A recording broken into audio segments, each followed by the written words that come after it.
Le littoral de la Charente-Maritime, c'est ça. Des plages à perte de vue et des forêts. Celle-ci, c'est la forêt de la Coubre, presque 8000 hectares sur 25 km de long.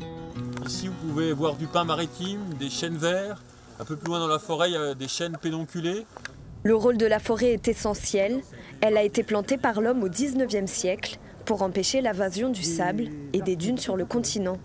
Problème, le poumon vert de la région est menacé par des coupes d'arbres de plus en plus fréquentes. On est sur un secteur qui a été littéralement ravagé.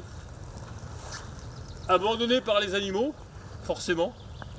Le sol s'appauvrit avec ces coupes de grande ampleur, la forêt s'appauvrit parce qu'il y a de moins en moins d'animaux, et les paysages qui sont remarquables sont en train de s'appauvrir également, puisque tout ce qui fait de la magie de la forêt est en train de disparaître au profit d'une forêt artificialisée. Le bois est ensuite stocké, il sera transformé en granulés de chauffage, converti en meubles ou exporté à l'étranger. D'où l'importance d'organiser des journées de sensibilisation auprès du public. C'est notre avenir, un petit peu l'avenir de demain. Et puis si on veut continuer à avoir des animaux, que nos enfants voient des animaux et tout ça, faut préserver notre forêt. Il y a quelques années, je me baladais souvent, je voyais des animaux, de temps en temps on en voyait. Là, on n'en voit plus du tout et je me balade encore aussi régulièrement.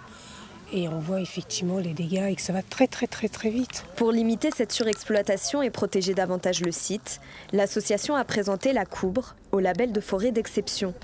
L'attribution ou non de cette distinction sera connue d'ici 2 ans.